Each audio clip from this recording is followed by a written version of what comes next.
Good morning, everyone. Thank you for attending ANCA's Electric Buses Funding and Technology webinar.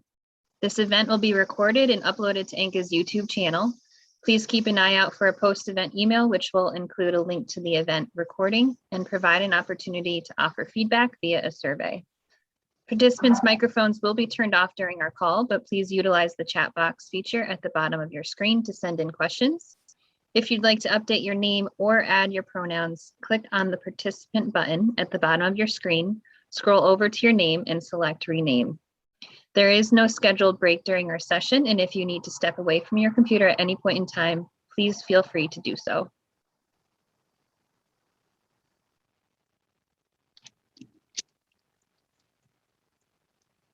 All right, thank you, Annie. Matt, can we pull up the slide deck?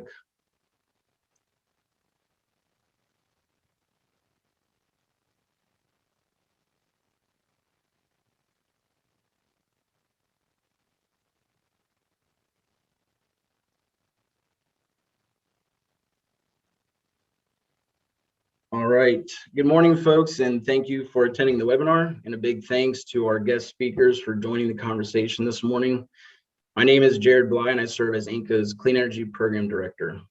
In our program today, we'll hear from an impressive lineup of industry experts ranging from electric bus manufacturers, a purchasing consortium in NYSERDA, to a citizens action group and a school district downstate that is already operating electric buses in their district. And we'll discuss the ins and outs of procuring an electric bus or shuttle and how your respective organization may benefit from the transition to electric vehicles. We're also joined today by a representative from the 2023 Winter World University Games being held in New York State's Olympic region. And she'll share the great work they're doing to ensure the games are as sustainable as possible and discuss the opportunities for collaboration. And you can see on your screen that over the next hour or so, we'll hear from the presenters, and then we will open it up to the audience for Q&A. So if you have any questions along the way, please post them to the chat box, and we'll try to get as many of them answered as we can. But before I introduce our guest this morning and get things rolling, I do want to acknowledge the fact that school districts across the state and across the nation are facing wide-scale staffing shortages. This has been picked up by the New York Times, NPR, AP News, and other outlets over the past weeks and months. In fact, earlier this week, Governor Hochul announced a multi-agency plan to address the school bus driver shortage. The plan includes short-term steps to remove barriers and recruit traditional and non-traditional commercial driver's license holders, expand CDL testing opportunities, and enhance the processes to get more drivers in school buses. We understand that many of the folks that we invited to this event simply do not have the time right now to attend, and they're all working extremely hard to ensure that New York's children are being taken care of, getting them to the classroom on time. I want to commend and thank the school districts and their staff for their diligent work in this challenging environment.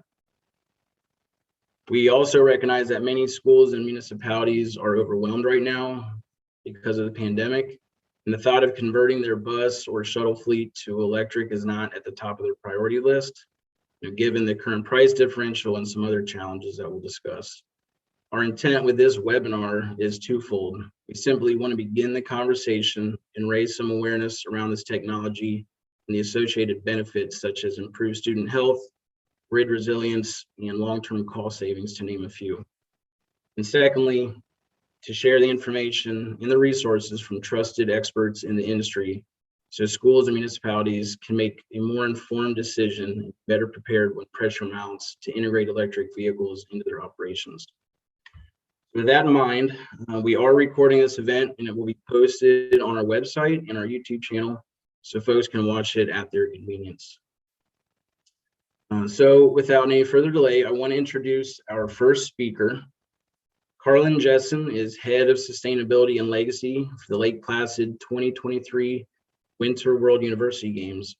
Carlin has been involved with the sports and events industry for nearly 35 years.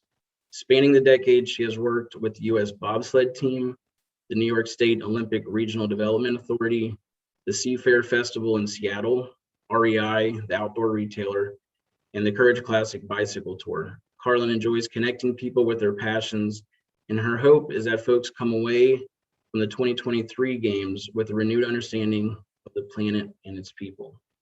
So with that, I'm going to now turn it over to Carlin. So take it away. Great, thank you for the introduction. And we'll go to my slide deck, I assume. So again, the Lake Placid Winter World University Games are a large-scale international sports festival that will be coming to the Lake Placid region January 11th through the 23rd of 2023. It's the equivalent of a global NCAA championship, if you will. These games are a really big deal internationally, but have only been hosted in the United States. This will be the third time. So Lake Placid hosted in 1972, Buffalo hosted the Summer Games in 1993, and now we're hosting in 2023. We're expecting over 50 countries, about 2,500 athletes in the athlete delegation, 12 sports, 86 medal events, and the games themselves will span from Gore Mountain down in North Creek all the way up to Potsdam Canton, where hockey will be hosted. The reason that we're working with ANCA and all of you is to explore every possibility and every possible way that we can minimize our footprint, as well as leaving a positive legacy for the region. These games will be a catalyst for some really big infrastructure improvements and adaptations. And I'd like to talk to you very briefly about our overall sustainability strategy. And Matt, I'll go ahead and give you a cue when I do need a new slide, but this is perfect for right now. Our strategy is designed for education and legacy. We want to ensure that the 2023 games will leave the villages where we compete and the regions where we live and the world that we inhabit a more sustainable place for people and the planet by providing education and building for economic legacy. Slide 3. We will be following the ISO 2121 standards for our sustainability strategy, and I just wanted to very briefly go over what the different pillars of the strategy are. We have a goal for carbon neutrality. We want to mitigate, then manage our carbon footprint, benchmarking metrics, and then offsetting those, the carbon cost. We'll explore local and regional benefits for carbon offset projects, and we'll use innovative technologies in the creation of the metals, the torch for the ice relay, and the flame for the cauldron. We will engage local experts and student athletes and students as well for a carbon sequestration project in reforestation. And we have some other exciting projects as well. We're going to for sure reduce and divert our waste. We have a big plan for a tri-sort waste project throughout the region that involves discouraging single-use plastic bottles, ensuring composting of all the organics, and educating vendors and visitors about the different waste streams. We'll practice responsible sourcing, meaning that we'll require all of our suppliers and vendors to adhere to our sustainable sourcing guidelines and our supplier code of conduct. Our food will be sourced locally at every opportunity and grown locally as much as possible. And of course, we'll promote diversity and inclusion, providing sensitivity training to not only our staff, but also the well over 3,000 volunteers that we'll be bringing in to help support the games. We'll be working with Adirondack Diversity Initiative and Travel Unity to reach atypical winter sports communities within New York State to fill volunteer positions. And in general, beyond being welcoming, we want to be inviting to both volunteers and spectators. Ultimately, we want to leave a legacy in the region, and we want to provide some education around that legacy. And the primary legacy of the games is going to be the New York State investment in infrastructure improvements. And our job is to share the part of that story that is ours through the games. The upgraded refrigeration at the speed skating oval, the new lodge at Mount Van Hovenberg, improvements at Whiteface and Gore Mountains, and hopefully new charging infrastructure throughout the area. Increased tri-sort awareness and infrastructure, and more socially and racially diverse tourism economy through volunteer recruitment campaigns. There are a number of other exciting programs that will take place, and I look forward to working with everyone in the region, whether through volunteerism or special programming or infrastructure improvements. Slide 4. And that brings us to why. We really believe that the sustainability strategy is super important because sports have always been an incredible platform for causes over the years, and it's no different when we try to bring relevance to climate reality. We're working to ensure that the eco and economic benefits of winter remain strong in New York State and globally. Next slide. As you can see from this slide, the chart in the upper left shows that we're projecting the use of 400 vehicles throughout the games and 377 drivers for those vehicles. And those drivers will be not only for buses and vans, but also some drivers for the single passenger vehicles as well. We'll be traveling between sports venues, the Athletes Village, as well as shuttling spectators and VIPs and officials and FISU family between venues, events, and lodging. So that is a transportation matrix that takes you from, as I mentioned, Gore Mountain into Lake Placid, North Creek area, Potsdam, Canton. Those athletes will have the opportunity to go from their individual athlete villages at those satellite venues into Lake Placid to enjoy a lot of the entertainment and festivities going on there. So a lot of people moving in a lot of different directions. And we see working together with the school districts and transportation companies as an opportunity to showcase electric vehicles and also to leave a boosted charging infrastructure. We realize that we'll not be able to meet all of our transportation needs with electric vehicles. That is a fantasy for the future.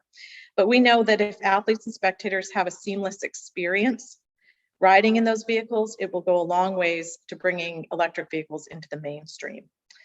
Lake Placid 2023 can be a sort of proving ground for winter mass transit fueled by electricity.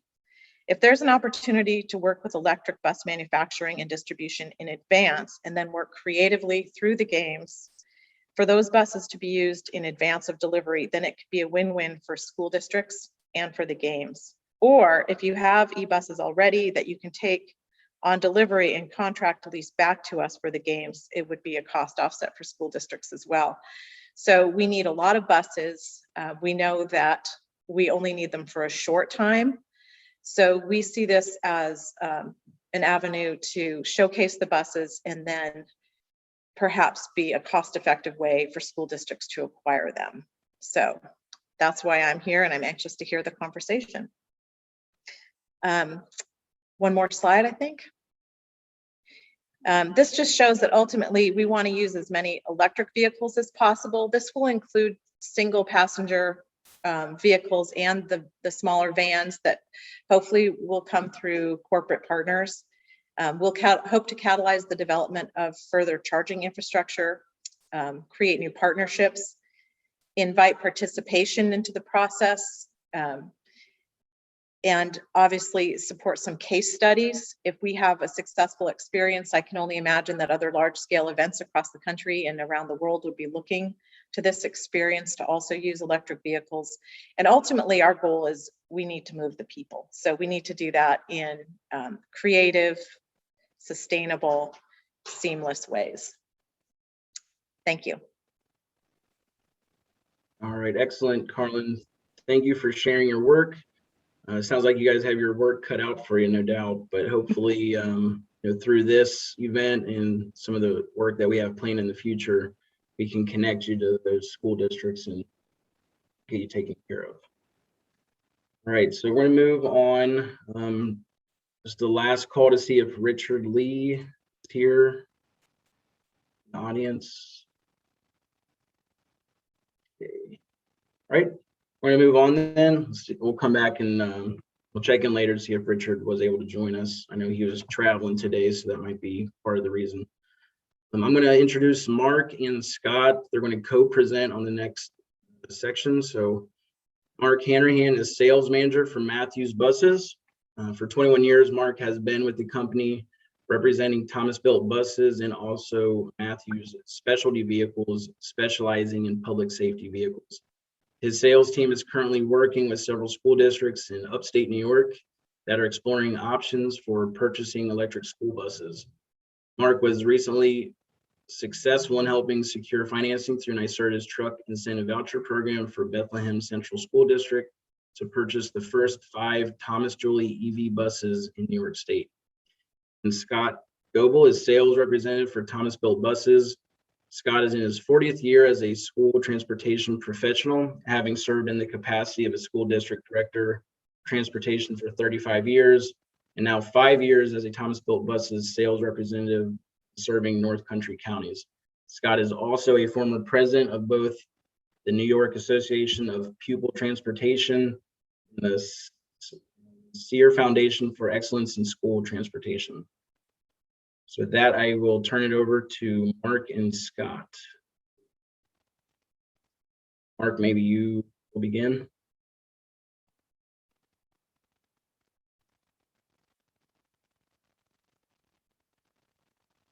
I think yours, yeah, there you go. Thanks for the introduction, Jared. Appreciate it. And good morning, everybody. So lots to discuss in regard to school buses and electrifying a fleet. The conversations that we have each and every day with the school district are very wide, with the districts are very wide ranging. We've worked with a number of school districts over the last 2 years, many of which are just at the point where they're trying to answer questions that are coming from the communities and from the boards. And so what we wanted to talk about today really was to give some of the school districts kind of some direction on where to start. Having experienced the purchase of school buses with Bethlehem Central with the aid of with NYSERDA as a partner and National Grid, it quickly became recognized that this is a collaboration between a lot of people. It takes a lot of folks working together to actually make this happen, and it takes a lot of planning. But first, if we could go to the next slide. The beginning of the process, well, there's a lot of different beginning points, but one of the first important steps in trying to determine if it makes sense to put electric buses in a fleet is to understand what the capabilities of an electric bus are and what the day in the life of an electric school bus might look like. And so this slide really gives an idea of what a typical school bus day looks like. The big difference is the beginning, the middle, and the end, where with a diesel or a fossil fuel powered school bus, you basically have just the beginning that you possibly need to fill up with diesel or gas or not, depending on how far you travel the day or days before. With an electric bus, obviously, the charge is critical. The componentry that is involved with charging and to get the componentry and chargers into the district are a big part of the equation. But we wanted to show this slide just to kind of give everybody an idea of what a day would look like. And it really begins to the right more than it does to the left. So you're charging at night first to enable the districts to be able to use the buses in the morning. Typical routes can be, depending on the environment, could be 5 miles, it could be 50 miles. Depending on that level of usage on the morning run will determine the need to charge in the middle of the day, and the same with the afternoon run. That is a totally different landscape and operational and presents operational challenges that we have never seen before with the school bus transportation department. So if you would go to the next slide. So this slide, there's a number of different topics. But really, these all are, every one of these topics are really an integral part of bringing an electric school bus, even if it's one, to a school district. And this is where the questions start to pop up. The typical questions that we get are coming from mostly from the community. Where in the past when we had questions about products, the questions would typically actually come from the transportation department. Now, the transportation departments, if there's any folks on the phone, we're all aware that electric buses have been coming. In fact, they've been being developed for a number of years. The concept is not new, but having this come to fruition is a new process for everybody. And so all these different topics all come into play. And as you can see, it's a lot different than it would be with a gas or a diesel school bus. So that's where it's really important to know where to go for answers to the questions. And so far, the last couple of years, we've been working with the different entities to be able to move the ball forward with like the electrification of fleets.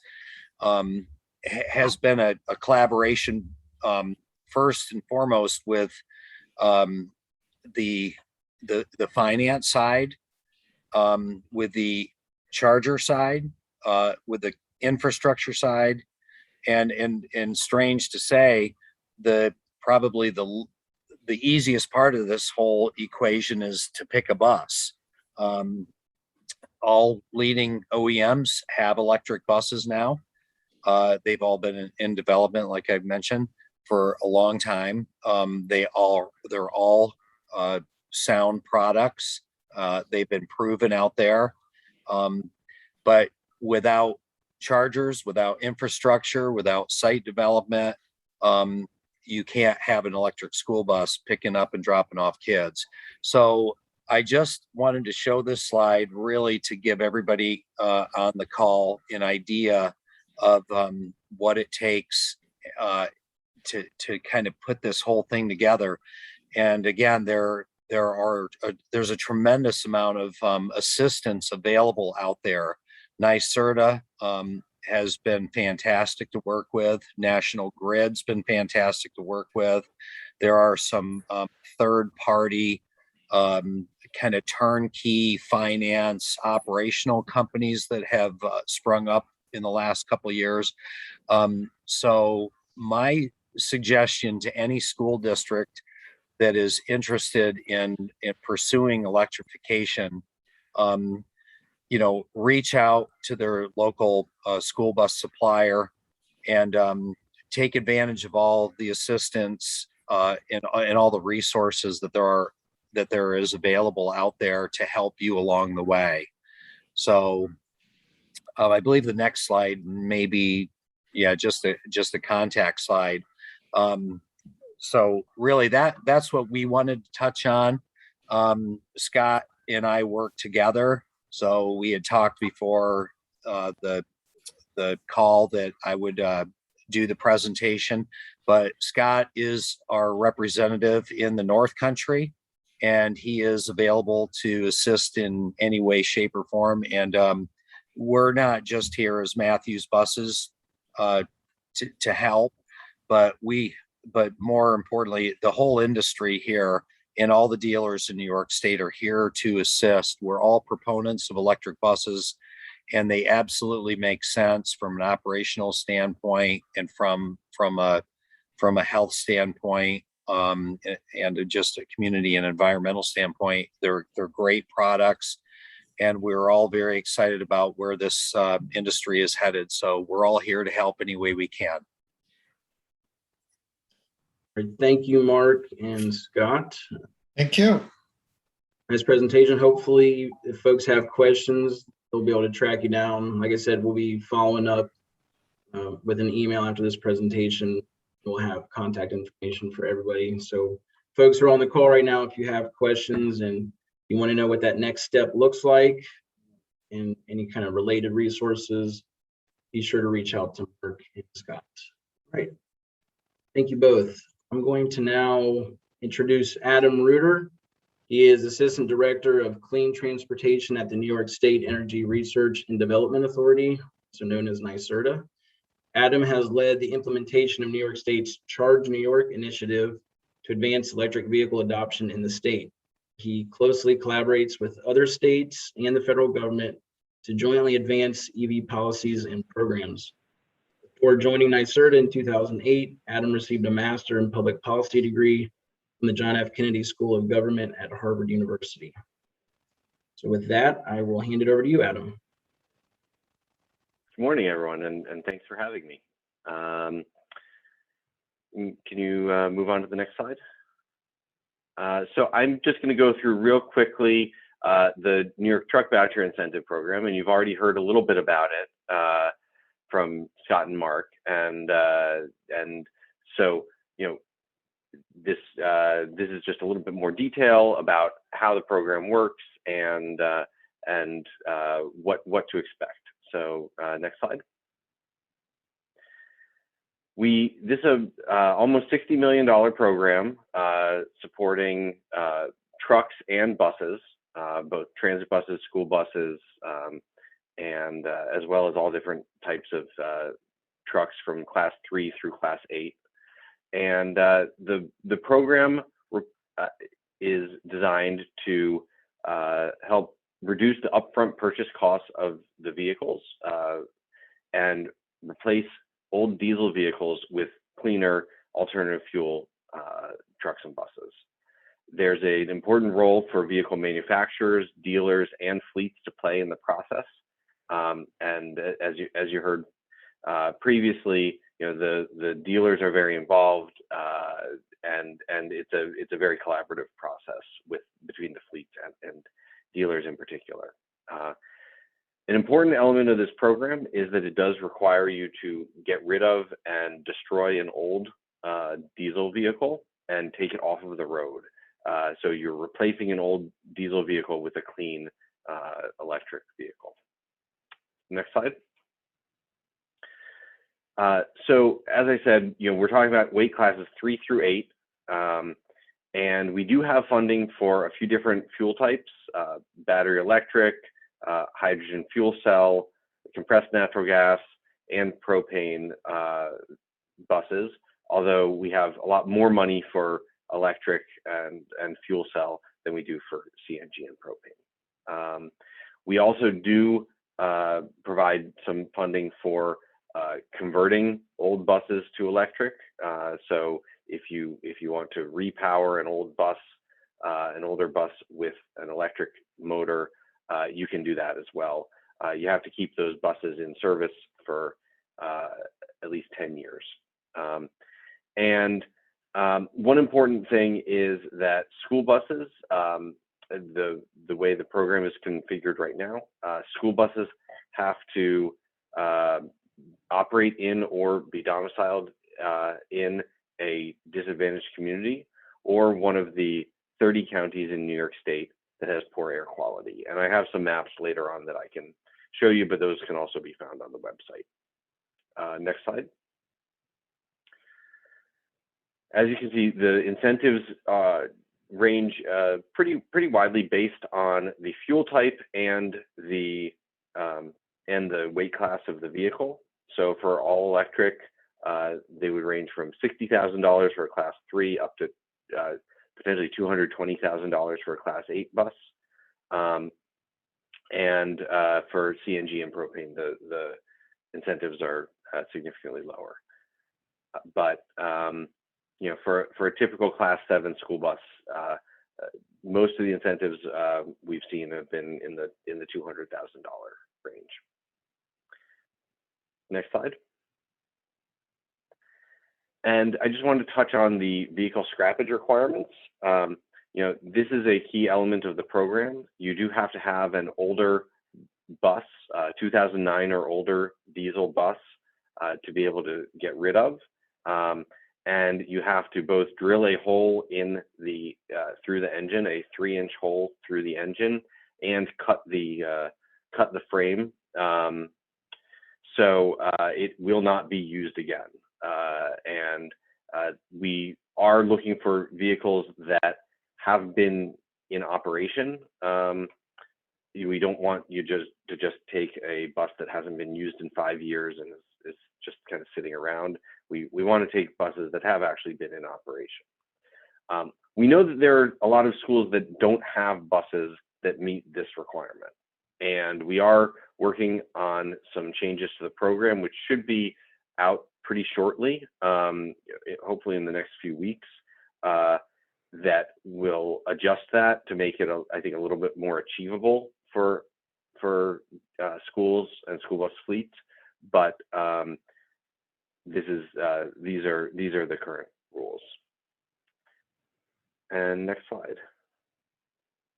So that's the really quick overview of the program, but it is a complex program. I don't have anywhere near enough time to get into all of it right now. If you do want more information, please go to our website or contact our help center at the email address listed here. And they are really great and very responsive, and it's a good way to get information on the program. So I'll leave this up here for another 10, maybe we can leave this up here for another 10 seconds in case people are writing it down. I do have 2 more slides on just showing the maps of what is currently considered a disadvantaged community, or one of the 30 counties in New York where buses are eligible. The short story is that there aren't a ton of communities that are currently classified as disadvantaged communities in the North Country, but there are some in many of the districts that are in and around the North Country. Why don't we move on to that slide? So you can see it's the green the green areas. The other colors are the utility service territories, but there are communities that are classified as such in different parts of the North Country, stretching all the way. This map stretches all the way down to Montgomery and Fulton County, and Schenectady and Saratoga. But the buses don't necessarily have to be housed in those areas, but they can run routes through those areas. And I do see a question in the chat. The definition of disadvantaged communities is being final. The more permanent we're working with an interim definition right now. The permanent definition is being finalized, I think, by the end of the year. And so the communities that fall into this category may change going forward, but this is what we've got for now. And then next slide just shows the 30 non-attainment air quality counties in New York State. They're primarily downstate and in Western New York. There are a few, Jefferson County, Montgomery, Saratoga are kind of on the border of what might be considered North Country, but so it's an either or. It doesn't have to be both a disadvantaged community and one of these counties, but it's an either or. So thank you. All right, thank you, Adam, for sharing. Yeah, that was just a kind of a brief, high-level overview of the voucher incentive program. Luckily, we have some of our next presenters who were able to take advantage of that program, so they'll be able to share their experience and talk about how it was navigating that program and kind of the ins and outs and benefits that it brought to their respective school districts. So looking forward to getting into those. All right, so I'm going to now introduce Mike Doman. He is Supplier Development Administrator for Sourceful, which is a public agency that has over 40 years of dedicated service helping government, education, and nonprofit agencies operate more efficiently. Mike works with both the suppliers on training their sales team to utilize their Sourcewell contract, and with agencies to answer questions people may have about their contracts or just Sourcewell in general. Mike, I will hand it over to you. Thank you, Jared. Good morning, everyone.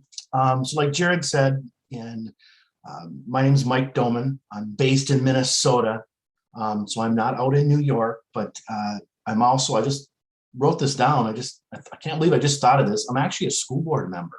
I've been a school board member for over 23 years in the state of Minnesota, and I actually know some school board members out in New York, and I should have probably put that in my bio since we're talking about school buses. But one of the things that even Mark talked about too is you're going out to buy a school bus or whatever vehicle that is, and maybe it's electric. What we're hearing from transportation directors and fleet directors is the vehicle itself, they can figure it out, but it's that whole package deal. It's that infrastructure. It's, putting it all together.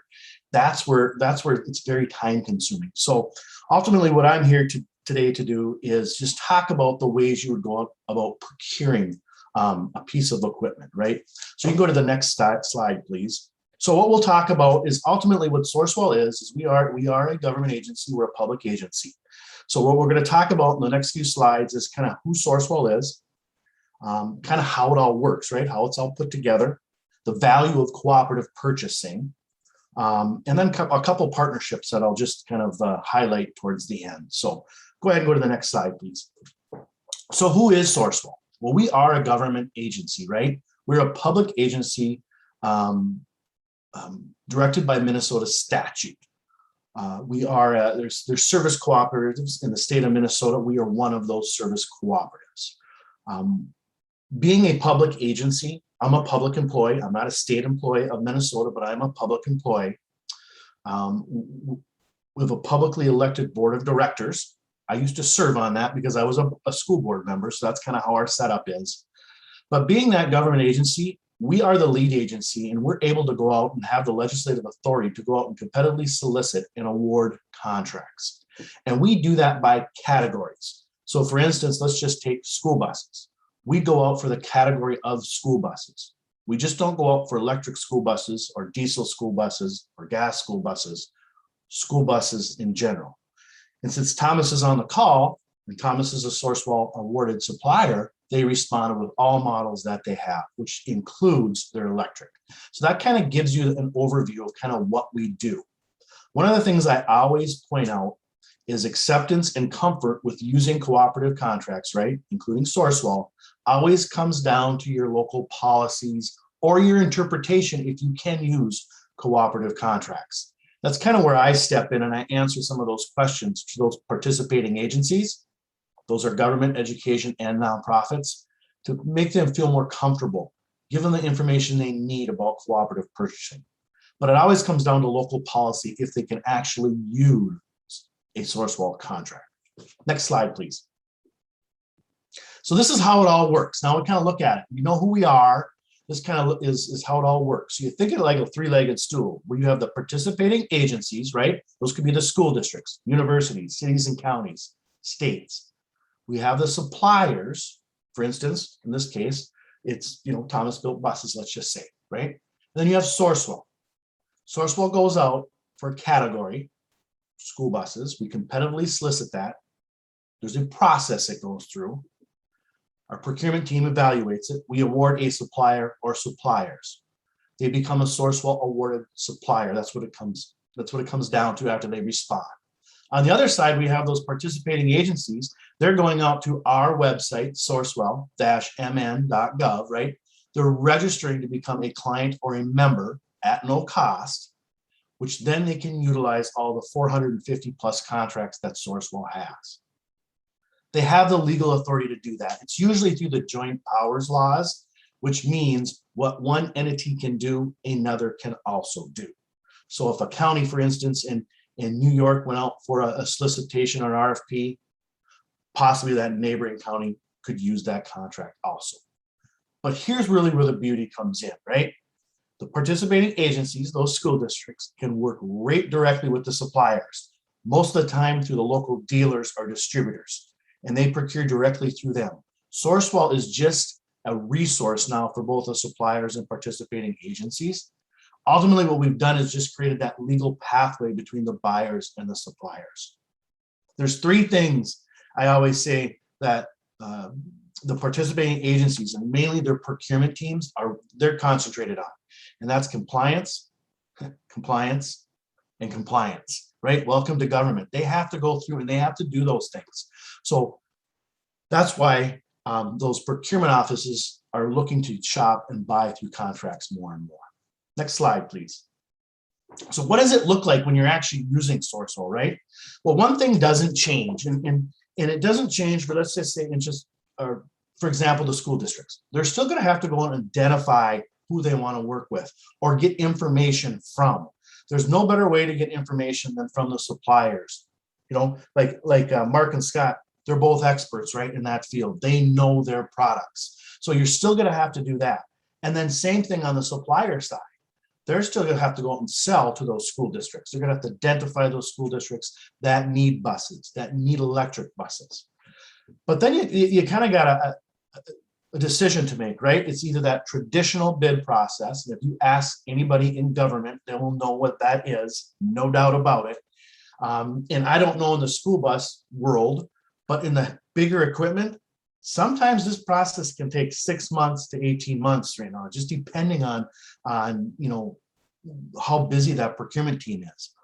But in the traditional bid, you can see by all the check marks, you got to spec the equipment, you advertise, it goes through evaluation.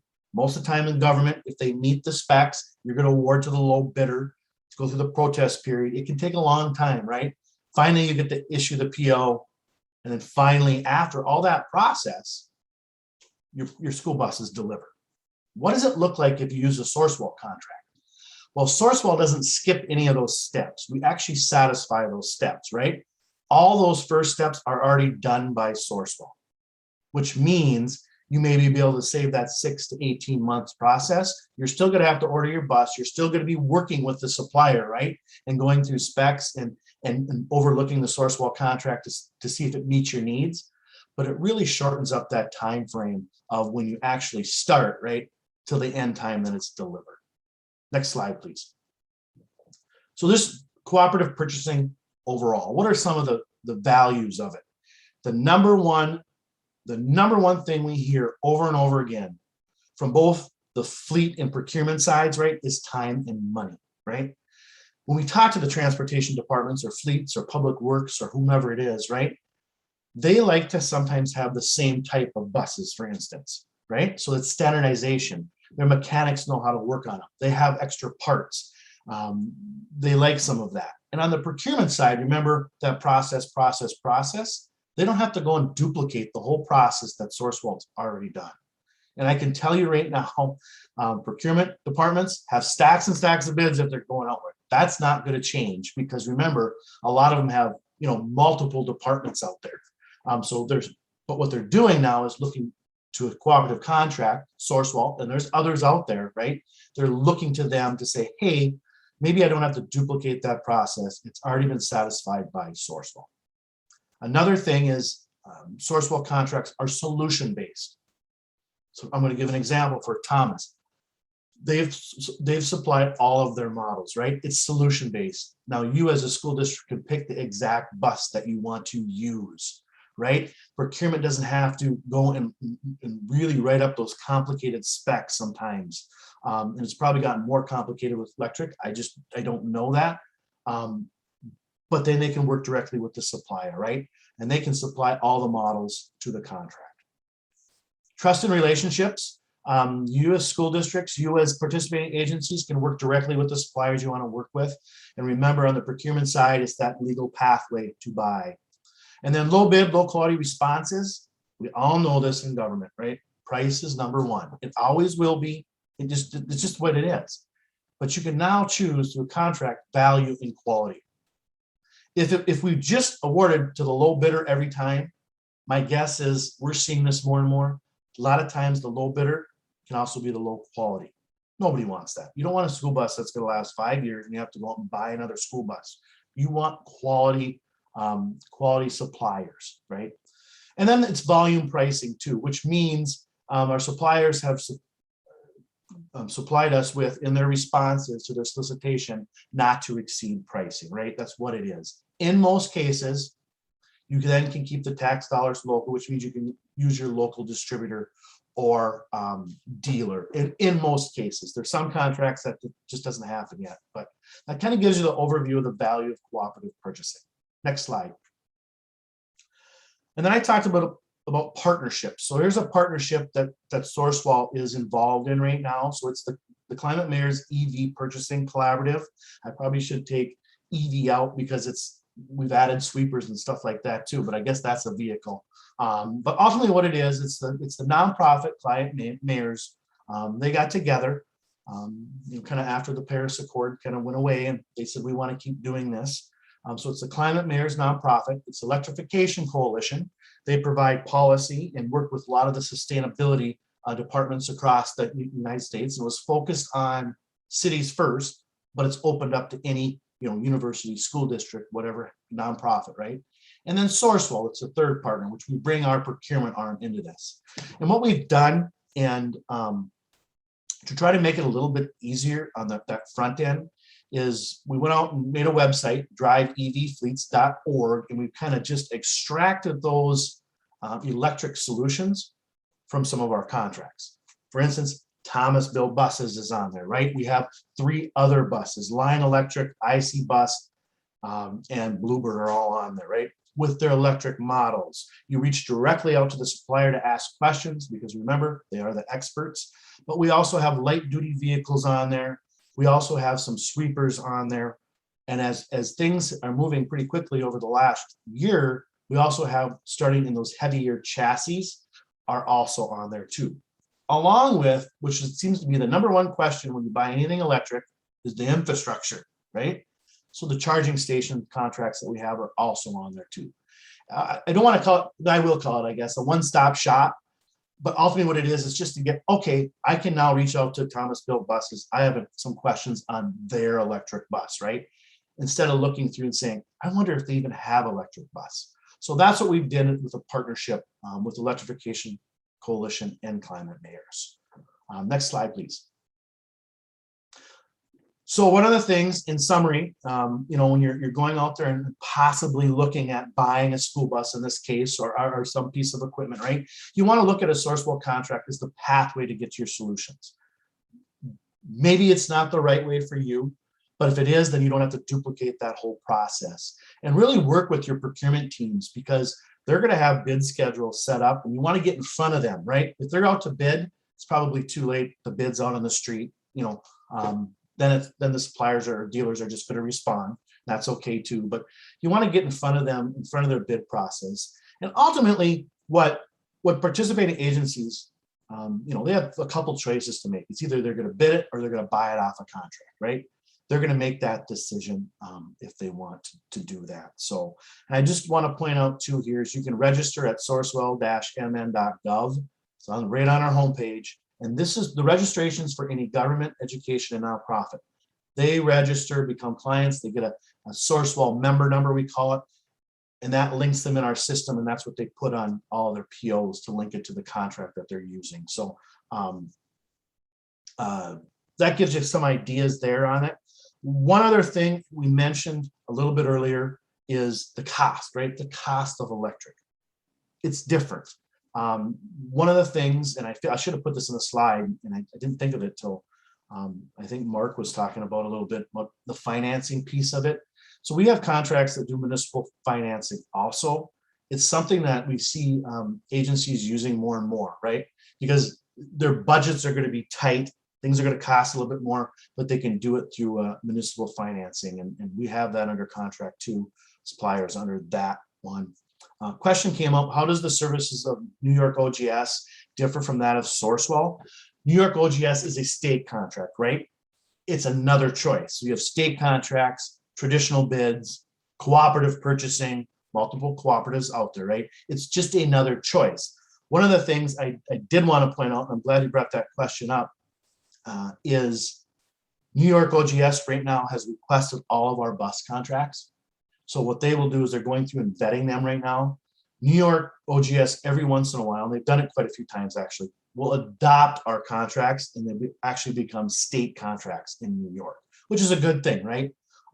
It takes that local policy, and if you can use a state contract, most everybody can, it takes those questions off the table then. So I just want to bring that up too. So another quick question, does Sourceful contracts for charging stations include labor and engineering design? That's where you're going to have to reach out to each supplier.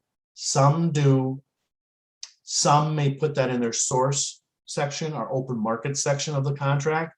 And then you have to decide if you want to do that. And once again, that's a very good question, because going back to charging stations, the charging station itself is the easiest thing to purchase. It's how you put it all together, right? It's the circuit boards, it's the, all the electrical that goes into it, all that kind of stuff. So great question. So I just wanted to point that out in summary. I think that's it for me. I think it's just my contact information's there. You can reach out to me with any questions. I used to go to the sample conferences in New York all the time. So I know quite a few of the purchasing people out there. So just reach out. Once again, we kind of view it like this as government empowering government, because we are a .gov, we are a government agency. So thank you. Wonderful. Thank you, Mike. That was a very informative presentation, and thank you for the questions in the chat box. We got a lot out of that one. I'm excited about the collaborative purchasing model and seeing if we can apply that to some of the school districts in the region. They can get benefit from that. So we'll try to follow up on that. Our next presenter is Joe Murphy. He is an active volunteer with the Civic Sustainability Group, Bethlehem Tomorrow. Joe is also an attorney with the New York State Department of Environmental Conservation and a public policy fellow with the Anam Circle think tank. As a volunteer with Bethlehem Tomorrow, Joe helped the Bethlehem School District obtain a grant this year for 5 electric school buses. He has also produced several films, including an award-winning short comedy about climate change. Joe, I will hand it over to you. Thank you. Okay, I'm ready to go. Just waiting for my slides to pop up, and I'm assuming you can hear me now. Just one caveat. I do work for the DEC, but just, I'm here in my personal capacity today. And my work for school buses is in my personal capacity. So Bethlehem Tomorrow is just a group of concerned citizens who get together and say, how can we make our community better with respect to environment and sustainability? And we have a EV subcommittee consisting of myself and a friend named David Burtis, who couldn't be here today. And our subcommittee formed about 2 years ago when, just as citizens and residents, we got notice in the mail or in our email box, notice that there will be a regular old annual referendum on purchasing new school buses, which the school district typically does every year. It's got about 100 buses, and they get rid of 10 every year and buy 10 new ones. And they need voter approval. So I looked at that and I thought, they're going to spend $1.2 million to buy another 10 diesel school buses. And I got my umbrage up. I said, this is 2019. What are we doing still buying diesel school buses? And I said to myself, somebody ought to do something about that. And I looked around. I thought, well, maybe we can do something about that. So we broke out the Google and started Googling electric school buses. And see if you want to go to the next slide. Getting a little bit ahead of myself. So this is some of the things that we do at Bethlehem Tomorrow.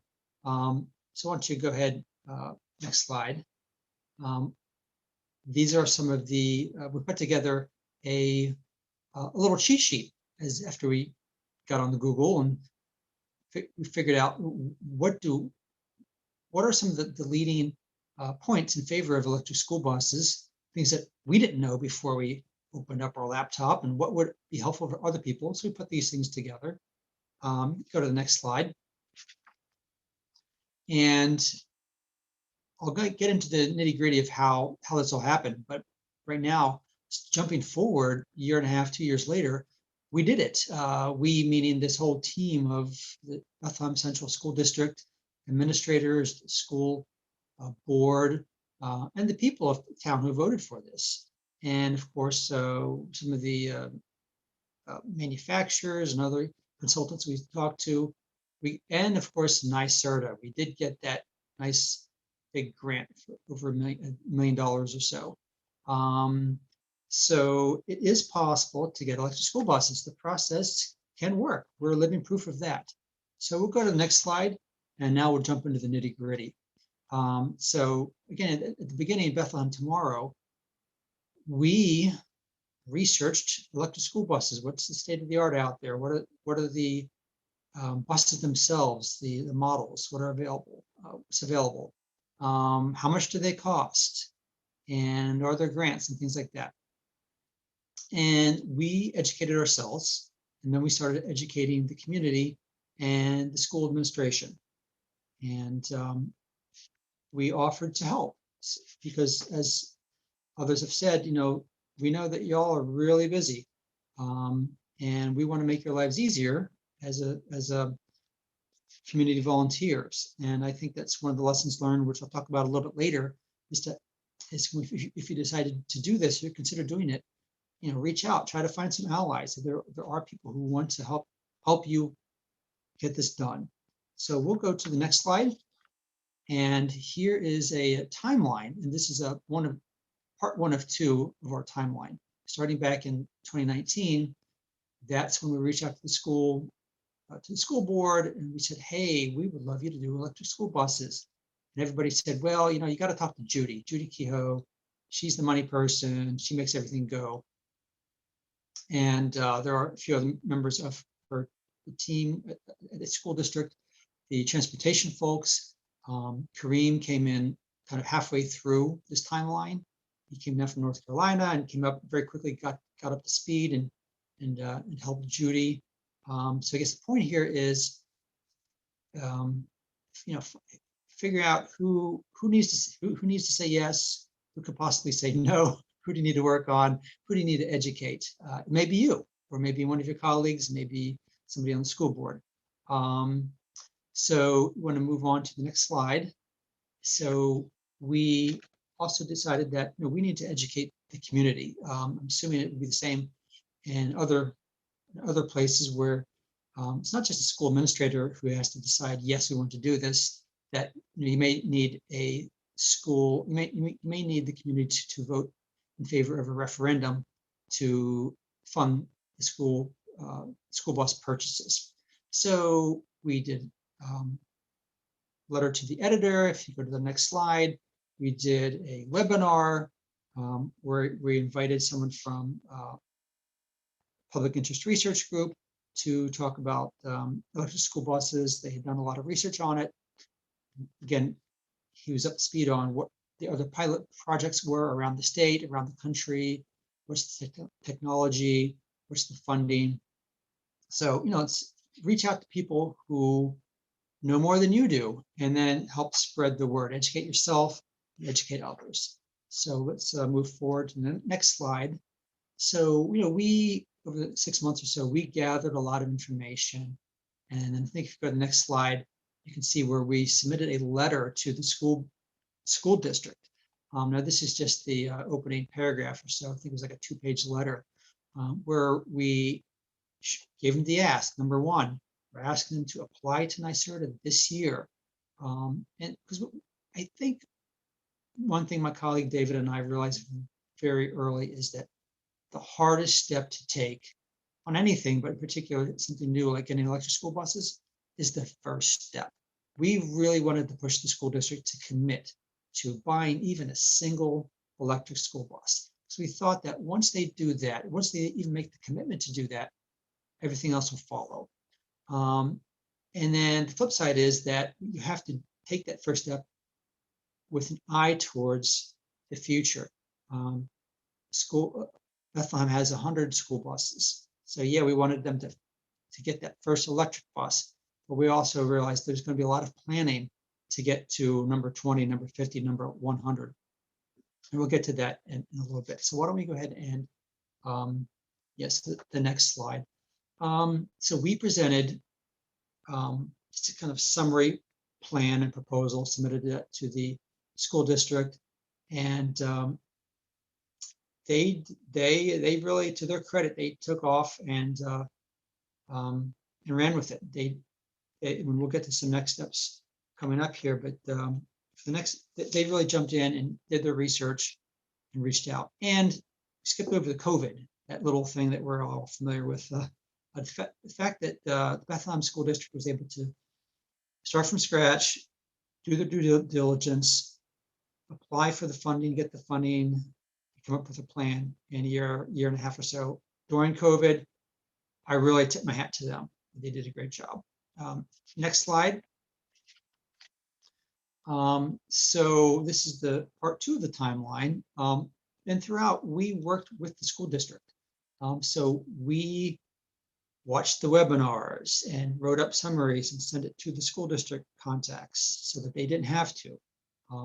If something came through our inbox about new grant programs or new technologies or a new funding source, we would look into that, and we would either have a meeting with our school district contacts or just send them another email. We sent a lot of emails to our school district contacts, and to their credit, again, they read them. All right, so next slide there. So you can see we actually went out to a site visits to Lion Electric. They have an experience center in Green Islands, just near Troy. I found that to be very helpful. I know we've got some folks on here from Thomas Boss and Matthews, and someone else mentioned that there are other manufacturers like Bluebird and IC. They collectively are great resources for obvious reasons. They want to sell you buses, and so they know not just about the hardware. They know their product, their buses, but they can also help you understand the whole process: planning, applying for funding, infrastructure, how that all fits together. Tap them as resources. They'll be very happy to talk to you. And if you, in this case, we actually went out and literally kicked the tires. It actually helps. We went out not just ourselves, but you can see some of the folks. These are school district officials, Judy, the money person, and the transportation officials. They went out, and it actually helps to see a bus if you have that opportunity. Okay, so the next slide. So after a number of months, after doing the due diligence, the school district, they put together a funding proposal and brought it to the school board, and the school board passed that resolution, which gave them the authority to go out and take the next steps. So if you can go to the next slide. The school district put together an application. So this is the actual proposal that the school board voted on. Basically, actually, one lesson learned from Judy Kehoe. I reached out to her and I said, what do you want everyone else to know? What are some lessons learned? And she said, give yourself some leeway when you're planning, say, a proposal for authority to purchase buses.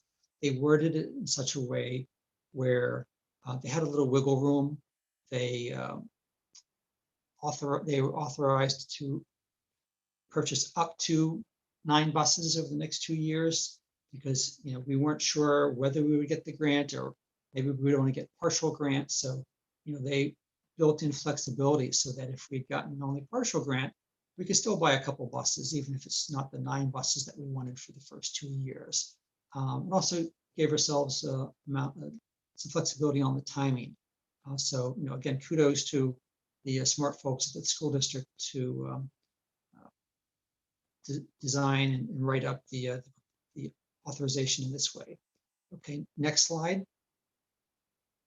And this is just a write-up from our school district about the school board voting for the authorization to move forward. So you want to take the next slide. And then a few months later, the voters approved the bonding for to purchase the not only the buses but the charging stations and any infrastructure that's required. And remember, we prepared the way. We did a lot of public education, so this passed overwhelmingly. So again, credit to the voters who are in the middle of still in COVID. People aren't panicking. People have their eye on the long term. We realize that this is going to be a very good solution for the future. Next slide. We were waiting with bated breath on NYSERDA. We put the application. I should say, it's really the school district put in the application, and next slide. We received word from NYSERDA back in June that yay, we got that money, got that grant. And so we're able to move forward. So next slide. So some of the challenges that you might face.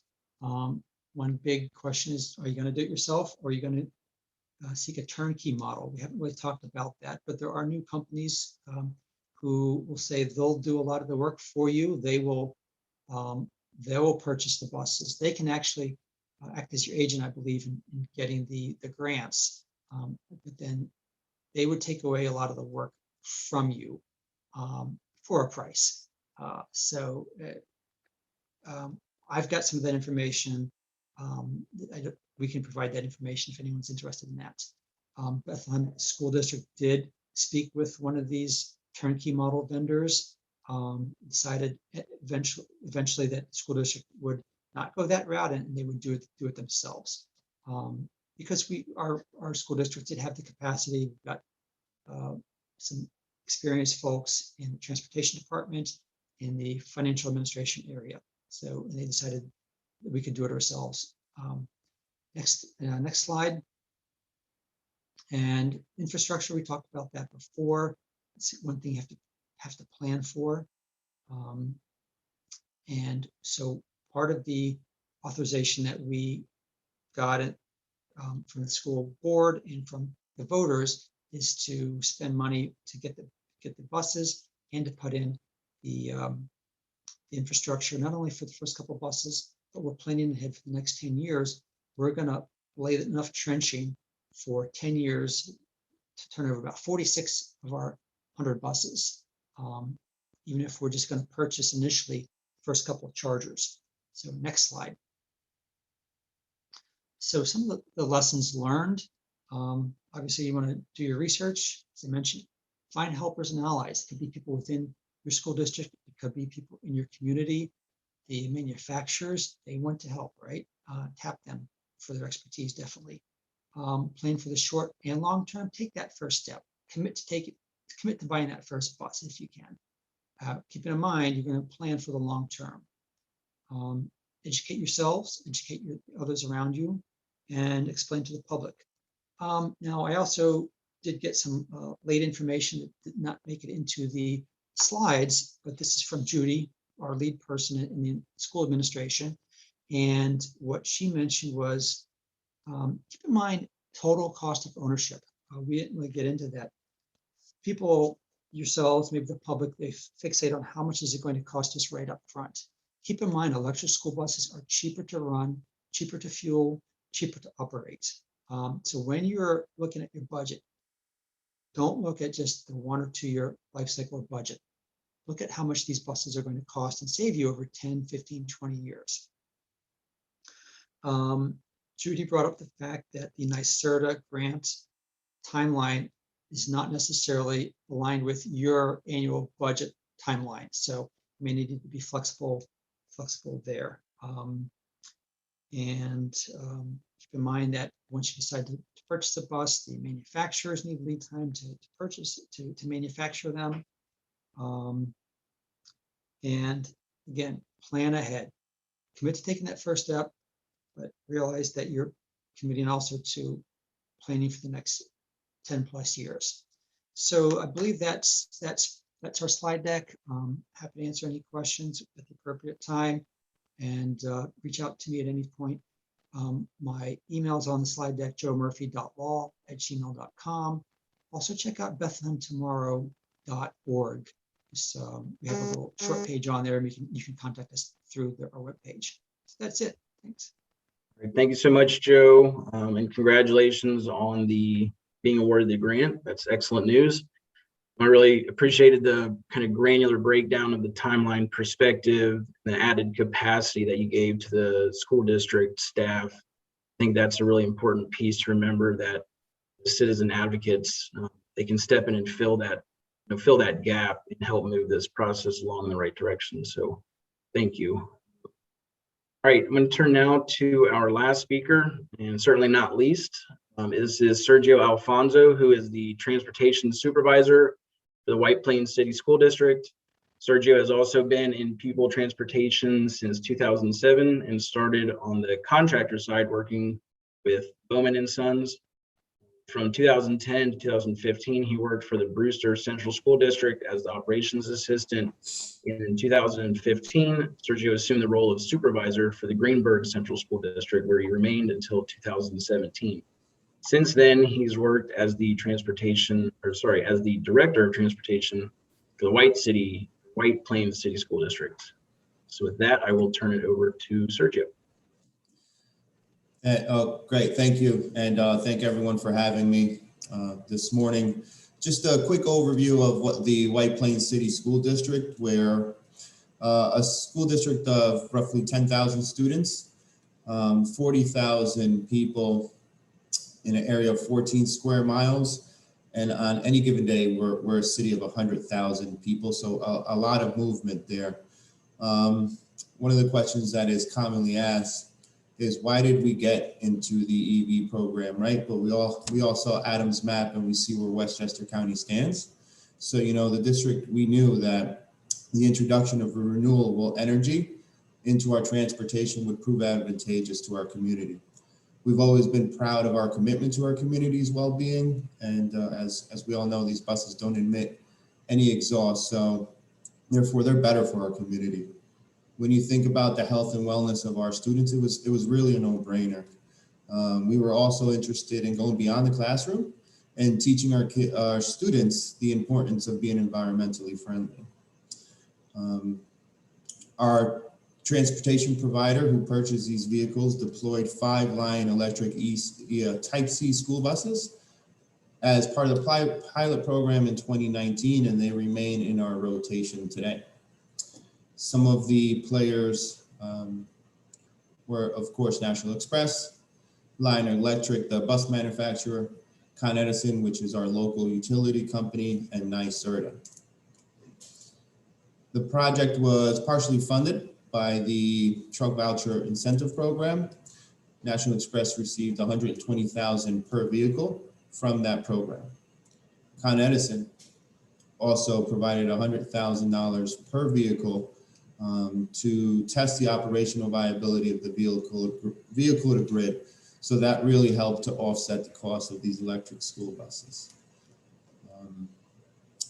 The community has been very supportive of these electric school buses and received the program well. We had the opportunity in 2018 to bring one of the vehicles to our board meeting, where we were able to have our board members get on.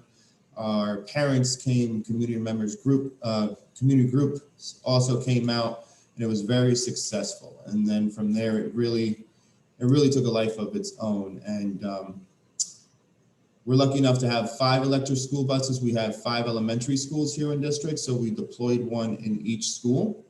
And then from there, we were able to expand to our secondary schools, and prior to COVID, our field trips and athletic trips. So if there are any questions, I'm happy to answer. Thank you. Thank you, Sergio. As we wait for questions to come in, I did want to ask a question of you, and Joe kind of touched on it in his wrap up about the total cost of ownership. And you and I discussed this, early on as we were planning for this event. Could you possibly expand on that piece and the relevancy of that toward school districts considering making the transition to electric? Yeah, if I'm not mistaken, and if I am, I'm sure someone can correct me here. I believe that the electric school buses roughly about $365,000. You know, your typical diesel bus, depending on the specs, is anywhere between $100,000, $120,000, $150,000. So it was important that we did have that partnership to really offset and when I say we, the bus company, and in partnership with the school district to offset the cost of these vehicles. All right. Yeah, the difference in costs that we're seeing these days is usually in the kind of $220,000 range, and the truck voucher money can cover up to 100% of that, depending on exactly the pricing. That's great. That's great to hear. Yeah, this program was very early on. That's my understanding. That's awesome. Yeah. You guys did yours before the newest iteration when we were able to raise the voucher amounts. All right. Thanks, Adam, for stepping in. Not seeing any questions in the chat, so I'm actually going to, we had some questions prepared, and I'm going to throw this out there. I'm sure it's going to resonate with some of the guest speakers more than others. So, feel free to jump in and answer it as you feel appropriate.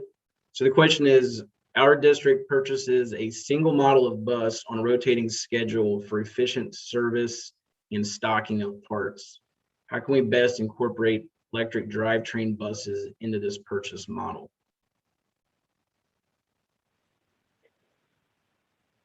So one thing I'll add, I know that Mike alluded to this earlier, but more and more bus manufacturers are offering these vehicles. There are offerings from the more traditional bus manufacturers.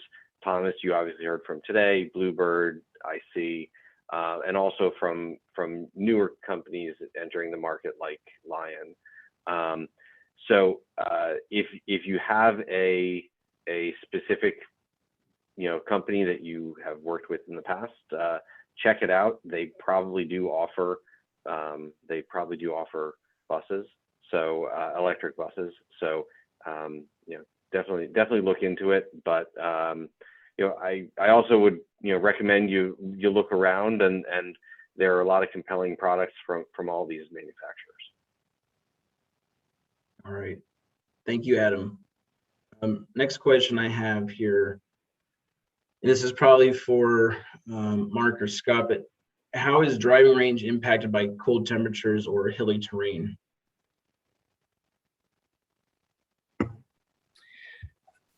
One of the challenges with electric vehicles is the range, and the range is affected by cold temperatures as well as hot temperatures if you're running air conditioning. But all manufacturers have taken those draws on the battery systems into account when we project what your estimated range is going to be. That's all factored in. And worst case scenario that we are experiencing out there, and we're basing this on feedback from a distributor in Alaska who has an electric vehicle there, as well as electric vehicles down in Virginia. The worst case scenario range is around 80 miles per charge. If that gives you some information, versus 125 miles per charge if you're not using heat or air conditioning or climbing hills. So there is a difference in cold weather, but that's all been factored into battery development and the powertrain capabilities. All right, thank you, Mark. Next question. This may be for Sergio or Joe, since you've been through the process. How long does the entire process take to plan and prepare for electric buses and charging infrastructure? I can say in the Bethlehem's example, it took about a year and a half. I mean, a little bit longer from when we first pitched the idea to the school, Once they started going into it in earnest, it was year and a half. Sergio, do you have any thoughts on that? I would agree with that timeline. Yeah, because it took about close to 2 years to get this program going, is my understanding from our provider as well. Okay. And maybe a follow-up question for you, Sergio, since you have buses in operation currently and have for a few years now, what is the driving and charging experience like for the bus drivers? Is it difficult for drivers to transition from diesel buses to electric?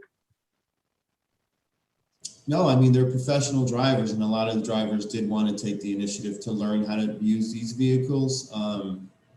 At the very start, we did make sure that we zeroed in on which particular routes we wanted to deploy the vehicles on, and that came with its own set of drivers. So we've been able to expand that. I want to say that just like we've expanded now to each building in the district and field trips, any driver in the operation should be able to manage these vehicles. Easy transition. All right, thank you. Another question. Can I make one point for actually the previous point about the distance that the buses go?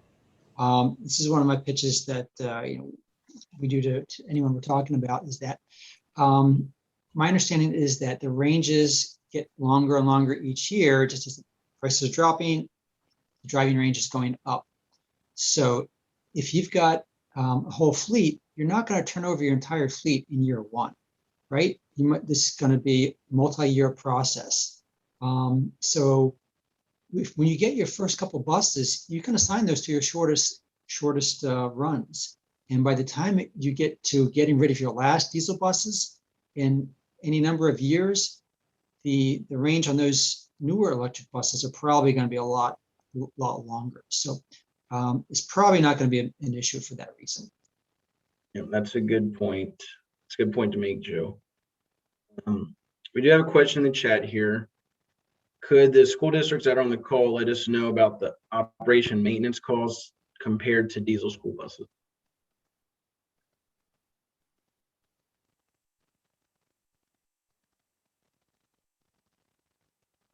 I'd be happy to jump in on that one. Okay. So a rule of thumb on a diesel bus is the operation costs range from about 35 cents a mile on a school bus that's 5 years old and newer, up to $1 to $1.25 per mile. And that does not include labor, of course, but that would include fuel and any maintenance items that vehicle would use, barring anomalies, of course. But our projection on electric is about 17 cents per mile. All right, quite a bit less. Hopefully that answered your question, James. It's 11:28. I want to be conscious of everybody's time and respective of their time. So I think we'll probably end the Q&A portion and wrap up. Unless there's any important lingering questions that somebody wants to throw in the chat real quick. Right, I'm not seeing anything. So I just want to express our sincere appreciation to our speakers and sharing their time and expertise with us, and to you for your attendance. In the coming days, we'll follow up via email with a recording of this webinar, the slides from the presentation, a short survey, which may be in the chat box right now, and other relevant resources. Recording and presentation will also be up on ANCA's website within a few days. So if you have any questions, please don't hesitate to reach out to ANCA's Clean Energy Program. Be sure to follow us on our social media platforms and subscribe to ANCA's monthly newsletter. With that, I think we can end the webinar, and thank you again, and we hope that you enjoy the rest of your day. Thank you, everybody. Have a Thanks, great day. everyone.